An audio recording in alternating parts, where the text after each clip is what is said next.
ये कहानी एक छोटे से गांव में भोला नाम का एक गरीब व्यक्ति अपनी पत्नी और बेटी के साथ रहा करता था। उसका एक ढाबा हुआ करता था जिसमें वो दाल पराठा बनाकर लोगों में बेचा करता। पर उसकी दाल पराठा लोगों को पसंद नहीं आती। कुछ लोग ही वहां खाने को आते। उसकी दुकान कुछ अच्छी नहीं चलती थी। आइए आइए, देसी घी के साथ दाल पराठा खाइए। टेस्टी टेस्टी गरम गरम दाल पराठे खाइए। भोला के बगल में ही एक किशन नाम का ढाबा हुआ करता था। किशन दाल मखनी और चपाती बहुत ही टेस्टी बनाता था। उसके ढाबे पर लोगों की भीड़ लगी होती थी। आइए आइए, दाल मखनी और गरम गरम चपाती खाइए। अरे अरे किशन, इतना देर इंतजार क्यों करवा रहे हो? जरा मुझे दाल मखनी और चपाती तो दे दो। कब से मैं इंतजार कर रहा हूँ। जरा ठहरिए, गरम गरम टेस्टी टेस्टी दाल मखनी और चपाती खाने के लिए थोड़ा तो इंतजार करना ही होगा। तुम कहते हो तो मैं इंतजार कर लेता हूँ। तभी किशन की नजर भोला के ढाबा पर भोला को ग्राहकों को बुलाते देखती है तो वो भोला का मजाक उड़ाते हुए, ओहो भोला, लगता है तुम्हारे ढाबे पर तो आज भी कोई खाने को नहीं आएंगे। सारे के सारे मेरे ही ढाबे पर आते रहते हैं। ज्यादा घमंड ना कर किशन, वरना आगे पछताना पड़ेगा। समय इतना बलवान है, अगर आज तुम्हारा है तो कल हमारा भी समय आएगा। अरे हाँ हाँ, चल चल देख लेंगे। इतना कहते भोला शाम में घर आता है और वो अपनी बेटी को बुखार से तपते हुए देखता है और गुस्से से कहता है, लता, तुम कितनी लापरवाह हो, तुम्हें दिखाई नहीं देता? हमारी बच्ची यहाँ बुखार से तप रही है और तुमने अभी तक दवाई नहीं दिलाई। चुप रहो जी, आप घर में पैसे ही कहाँ छोड़ते हो? जो भी बचे कुचे पैसे थे आपने वो भी ले लिया। अब बताओ मैं पैसे कहाँ से लाऊं? तुम तो कुछ कमाते भी नहीं हो जो इसे दवा ला कर दूं। क्या करूं, तुम ही बताओ। मैं तो अपनी तरफ से कितनी मेहनत कर रहा हूँ, फिर भी कोई ढाबे पर नहीं आता तो मैं क्या करूं? पर अब क्या करें? शीला को दवा कहाँ से ला कर दे? हे भगवान, हमारी कुछ मदद करो। तुम मेरे बड़े भैया के पास जाकर कुछ पैसे मांग लो और शीला को दवा लेकर दे दो। मैं कुछ करता हूँ। सुबह होते ही वो लता अपने जेठानी के पास जाकर पैसे मांगती है और उदास होकर कहती है, कोमल दीदी जरा सुनो, मुझे कुछ पैसे उधार दे दो। मेरे बच्ची का बहुत तबीयत खराब है और हमारे पास इतने पैसे नहीं है जो मैं उसकी दवा ला सकूं। कृपया आप मुझे कुछ पैसे उधार दे दो, मैं कुछ ही दिनों में आपके पैसे लौटा दूंगी। अरे क्या हुआ तुम्हारी बच्ची को? रुको, मैं अभी पैसे लेकर आती हूँ। तुम जल्दी से डॉक्टर के पास जाकर उसे इलाज करा दो। उसके दिए हुए पैसे से वो अपनी बच्ची के इलाज करवा देती है। शीला जैसे ही ठीक होती है अपनी माँ से, माँ मुझे स्कूल जाना है, तो मेरा नाम स्कूल में क्यों नहीं लिखवा देती? मेरा सपना था कि मैं एक अच्छे से स्कूल में पढूं। अब क्या करूं बेटी, तुम्हारे पिता के पास इतने पैसे नहीं है जो तुम्हें एक अच्छे से स्कूल में नाम लिखवा दूं। पर माँ, हम सब इतने गरीब क्यों हैं? भगवान ने हमें अमीर क्यों नहीं बनाया? मैं जब सबको स्कूल जाते देखती हूँ तो मुझे बहुत ही बुरा लगता है। इतना कहते ही भोला वहाँ आकर कहता है, लता, मैं ढाबे पे जा रहा हूँ। आज भगवान से प्रार्थना करना कि हमारे ढाबे पर लोग खाना खाने आए। ठीक है जी। भोला अपने ढाबे पर जाकर फिर से लोगों को खाने के लिए पुकारता है। आइए आइए भाई साहब, बहन, मेरे हाथ के गरम गरम दाल पराठे खाइए। अरे इसके दुकान में तो कोई खाने ही नहीं आता है, तो हम सब क्यों खाने को जाएं? चलो चलो, हम किशन के ढाबे पर चलते हैं। ये सुनकर भोला बहुत ही उदास हो जाता है और भोला मन ही मन कहता है, हे ईश्वर, मेरी किस्मत में क्या लिखा है? आप जैसे सबकी मदद करते हो वैसे ही मेरी मदद कर दो। मैं बहुत ही गरीब हूँ। इतना कहते ही भोला दिन रात ऐसे ही मेहनत करता और समय बीतते जाते।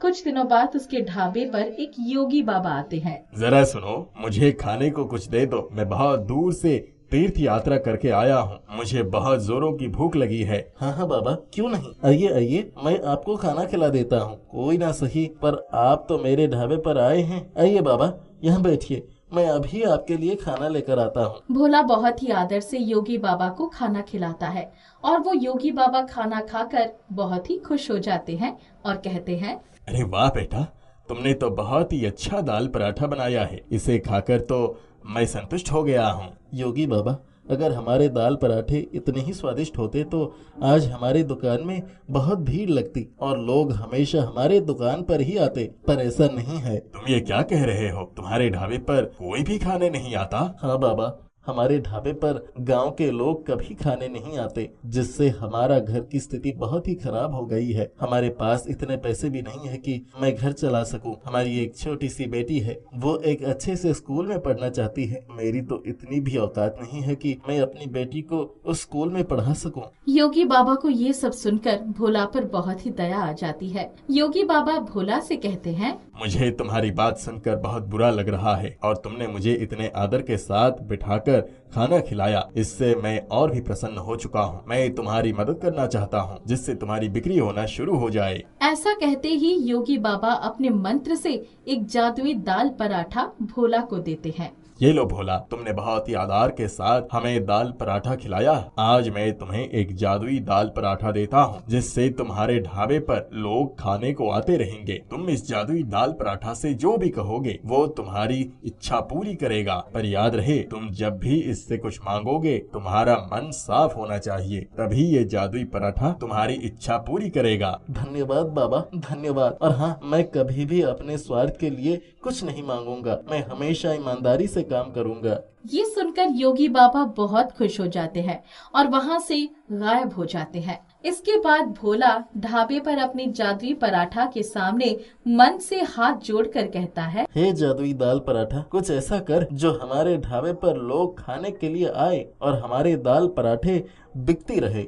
ऐसे ही वो अपने मन से ये सब कहता है और आंखें खोलकर देखता है कि उसके ढाबे पर सारे लोग आकर खाने के लिए दाल पराठा मांगते हैं। अरे ओ भोला, जरा दाल पराठा दे दो, मुझे बहुत भूख लगी है। हाँ हाँ भोला, मुझे भी दाल पराठा दे दो, मैं घर के लिए ले जाऊंगा। आज हमारे घर में खाना नहीं बने हैं। हमारी पत्नी भी आज घर पर नहीं है, तो मुझे दाल पराठा पैक कर दो। देखते ही देखते भोला के ढाबे पर सारे लोग खाने के लिए आने लगते हैं और धीरे धीरे उसके सारे दाल पराठा बिक जाते हैं और भोला के पास ढेर सारे पैसे हो जाते हैं। शाम हो जाती है। भोला अपने घर जाते ही अपनी पत्नी से, अरे लता, जरा सुनो तो सही।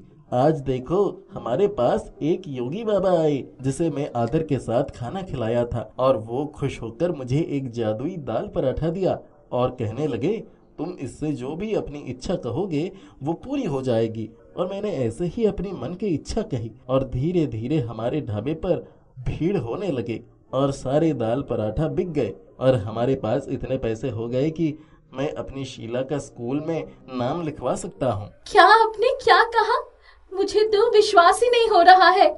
भगवान ने हमारी सुन ली है जी, इसलिए मन को हमेशा साफ रखना चाहिए। देखते ही देखते भोला अपने ढाबे पर ईमानदारी से काम करने लगा और उसके दाल पराठे गांव भर में फेमस होने लगे और किशन के जैसे ही भोला के ढाबे पर सारे लोग आने लगे। भोला का धीरे धीरे आमदनी बढ़ने लगी, जिससे भोला का परिवार बहुत ही अमीर हो गए। अमर अपनी माँ शांति के साथ एक झोंपड़ी में रहा करता था। उसकी माँ चलने से लाचार थी। शांति घर चलाने के लिए एक चाय की छोटी सी दुकान लगाया करती थी, जिसमें वो ग्राहकों को चाय बेचकर थोड़ा बहुत पैसा कमाया करती थी। अमर, जल्दी से उठो, चाय की दुकान लगानी है, सामान पहुंचा दे जगह पर।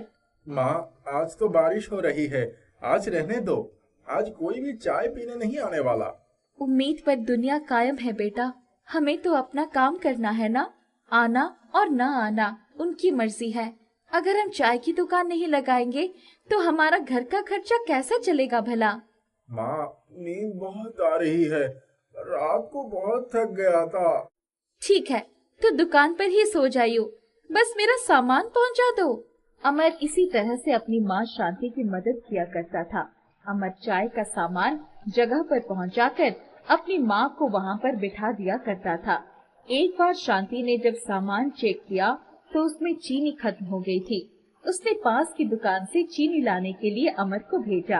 अमर, चीनी खत्म हो गई है, चाय बनाने के लिए चीनी की जरूरत पड़ेगी। एक काम कर, तू पास की दुकान से चीनी ले आ। ठीक है माँ, लाओ पैसे दे दो। पैसे तो थोड़े से ही है, एक काम कर, थोड़ी सी ही चीनी लेकर जल्द से वापस आ जाइयो। अमर चीनी लाने के लिए वहाँ से चल पड़ता है, पर जहाँ से वो चीनी लेता है वो दुकान बारिश की वजह से बंद थी। वहाँ पास में खड़ा एक आदमी उसको बताता है कि थोड़ी सी दूर चल के एक दूसरी दुकान है, वहाँ से वो चीनी खरीद ले। अमर उसकी बात मानकर चल देता है। ये दुकान तो बंद है, पास की दुकान से ही चीनी ले आता हूँ। अगर चीनी लेकर दुकान पर वापस नहीं गया तो आज चाय नहीं बिकेगी और घर का खर्चा भी नहीं चलेगा और माँ की डांट पड़ेगी वो अलग। अमर थोड़ी सी दूर चलता है पर उसे दुकान नहीं मिलती और वो अपने मार्ग से भटक जाता है। फिर उसे एक जगह चलते चलते एक बुढ़िया मिलती है। अरे लड़के, इतनी बारिश में कहाँ जा रहे हो? माँ जी, चीनी लेने जा रहा हूँ। लगता है यहाँ पर नए आए हो, पहले तो कभी तुम्हें देखा नहीं और जिधर की तरफ तुम जा रहे हो वहाँ तो नीरा जंगल है, वहाँ तुम्हें चीनी भला कहाँ मिलेगा? माँ जी, मैं रास्ता भटक गया हूँ। मेरी माँ ने मुझे चीनी लाने भेजा था, पर वहाँ दुकान बंद थी तो मैं दूसरी दुकान से चीनी लेने आ गया। आगे बढ़ा और वापस से रास्ता भटक गया। अगर मैं समय पर दुकान पर नहीं पहुँचा तो माँ बहुत परेशान होंगी। मुझे तो यहाँ का रास्ता भी नहीं पता। तू चिंता मत कर, मैं तुझे घर पहुँचा दूंगी। बुढ़िया अपनी लकड़ियों का गट्ठा उठाने की कोशिश करती है। तभी अमर को उस पर दया आ जाती है। माँ, मैं आपकी सहायता कर देता हूँ, चलिए। बेटा, ये तो मेरा रोज का काम है। अकेली जान हूँ, लकड़ियाँ बिन कर लेकर जाती हूँ और खाना बनाती हूँ। कोई बात नहीं माँ जी, आज मैं आपकी सहायता कर देता हूँ। चलिए, आप मुझे अपना घर बता दीजिए, मैं ये लकड़ियाँ आपके घर पहुँचा देता हूँ। बुढ़िया अमर को अपने साथ अपने घर ले जाती है। वहाँ पर उसने मालपुए बना रखे होते हैं, जिसकी बहुत अच्छी खुशबू आ रही होती है। अमर को बहुत भूख भी लगी होती है। माँ जी, आपकी यहाँ पर तो बहुत अच्छी खुशबू आ रही है। हाँ बेटा, आज ही मैंने मालपुए बनाए हैं। मुझे लगता है तुम्हें बहुत तेज भूख लगी है।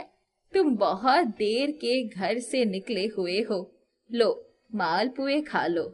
अमर मालपुए जैसे ही खाता है, उसकी भूख एकदम शांत हो जाती है और वो थकान भी भूल जाता है। मालपुए खाते खाते वो अपनी आर्थिक स्थिति भी उसको बता देता है। जब वो ठीक महसूस करता है, तब वो चलने के लिए उस औरत से कहता है। माँ जी, मालपुए बहुत अच्छे थे, अब मुझे घर के लिए रवाना होना चाहिए। चलो, मैं तुम्हारी मंजिल तक पहुंचा देती हूँ। ये लो, एक मालपुआ बचा है। तुम इस मालपुए को अपनी माँ को खिला देना और जो बचे उसे एक डिब्बे में रख देना। ठीक है माँ जी। अमर उसके साथ घर की ओर चल पड़ता है। बुढ़िया उसे बीच रास्ते में रास्ता समझा देती है और आगे अकेले जाने के लिए कहती है। जब अमर पीछे मुड़कर देखता है तो वो कहीं नजर नहीं आती। ऐसा लगता है जैसे गायब हो गई है। वो इस बात को नजरअंदाज करके दुकान पर पहुंचता है और सारी बात बताकर अपनी माँ को मालपुआ खाने देता है। लेने भेजा था चीनी और ले आया मालपुआ। कोई नहीं, ला, मालपुआ खाए हुए तो अरसा बीत गया।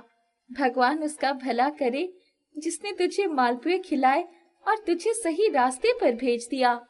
शांति जैसे ही मालपुआ खाती है तो उसके पैरों में जान आ जाती है और वो खड़ी हो जाती है। ऐसा लगता है जैसे कि कभी वो अपाहिज हुई ही नहीं थी। ये देखकर अमर को बहुत अच्छा लगता है और शांति आश्चर्यचकित हो जाती है। अरे ये क्या, मैं आज अपने पैरों पर खड़ी हूँ। खड़ी ही नहीं बल्कि अपने पैरों से नाच भी सकती हूँ। ये मेरी जिंदगी का अनमोल तोहफा है। पर ये सब हुआ कैसे? माँ, जब मैंने मालपुए खाए तो तब मेरे साथ भी ऐसा ही हुआ था।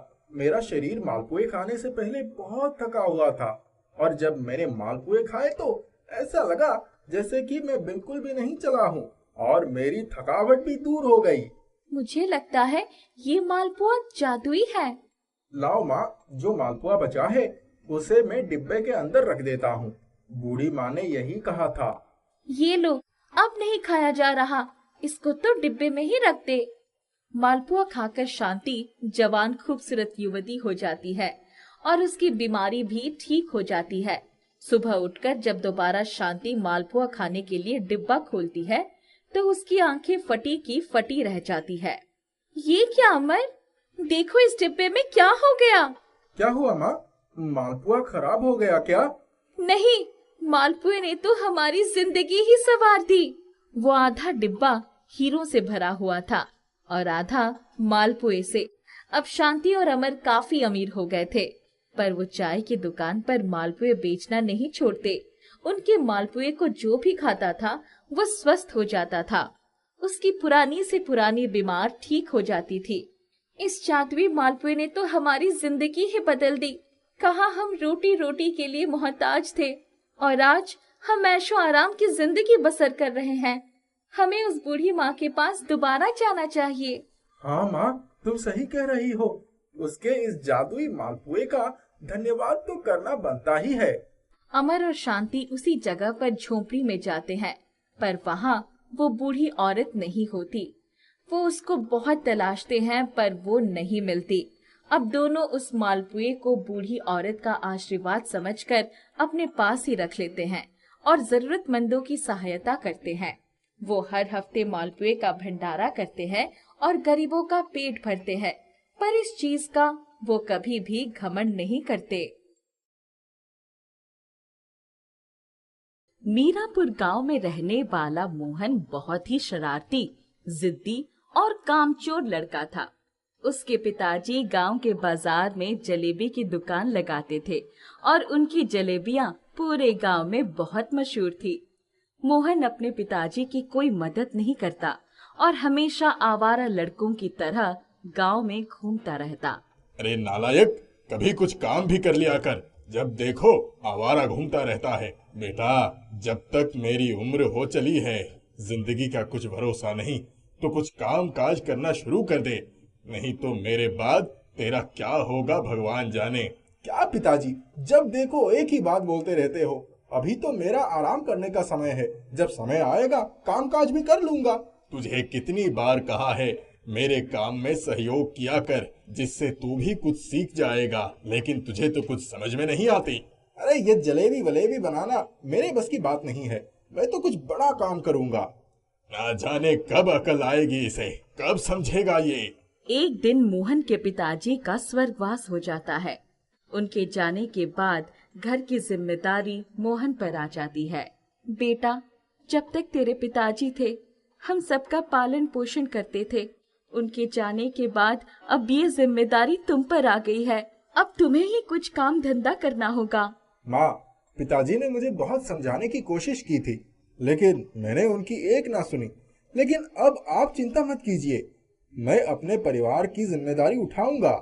मोहन काम की तलाश में निकलता है, लेकिन उसे कहीं कुछ काम नहीं मिलता, क्योंकि उसे कोई काम नहीं आता था तो किसी ने भी उसे अपने पास काम पर नहीं रखा। दर दर भटकता मोहन गांव के बाहर जाने वाले रास्ते पर पहुंच जाता है। वो बहुत परेशान होता है। उसे बहुत भूख लग रही थी, लेकिन उसके पास खाने के लिए पैसे भी नहीं थे।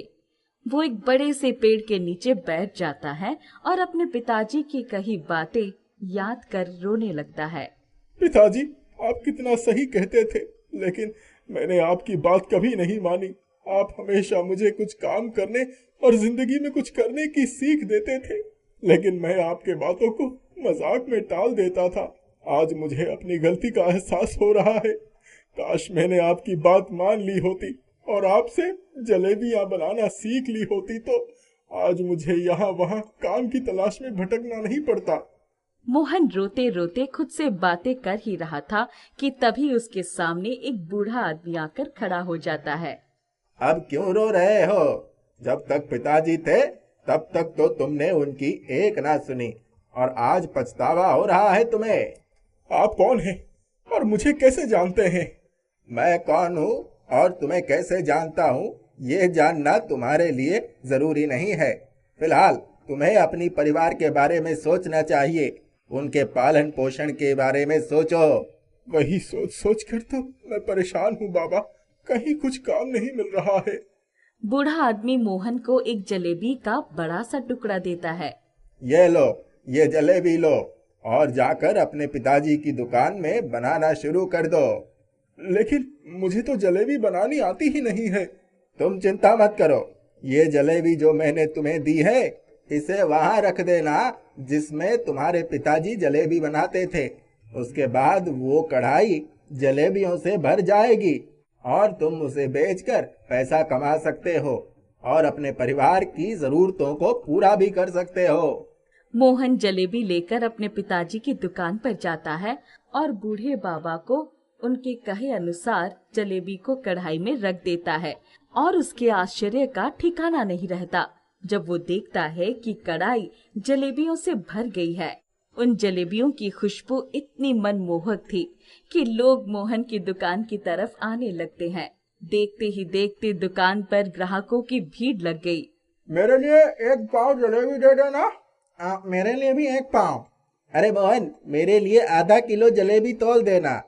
मोहन सबके लिए जलेबियां तोलता है और जल्दी ही उनकी सारी जलेबी बिक जाती है। मोहन को जलेबियां बेचकर अच्छी कमाई होती है। वो खुशी खुशी घर जाता है। माँ देखो, यदि आज पिताजी होते तो कितना खुश होते। मैंने अपनी मेहनत से ये पैसे कमाए हैं। ये तो बहुत अच्छी बात है बेटा कि तुझे काम मिल गया और तू अपने परिवार को अच्छे से संभालने लायक हो गया। नहीं माँ, मुझे किसी ने नौकरी नहीं दी, बल्कि ये सब तो उस बूढ़े बाबा की जादुई जलेबी का असर है। बूढ़े बाबा, जादुई जलेबी, ये सब तो क्या कह रहा है बेटा? मोहन अपनी माँ को बूढ़े बाबा से हुई मुलाकात के बारे में बताता है। मोहन की माँ उसकी बात सुनकर कुछ सोचने लगती है और फिर मन ही मन मुस्कुराती है। अब मोहन प्रतिदिन अपने पिताजी की दुकान पर जाता और उस जादुई जलेबी की मदद से ढेरों जलेबियां बनाता जो मिनटों में बिक जाती। एक दिन मोहन की दुकान पर एक भिखारी आता है।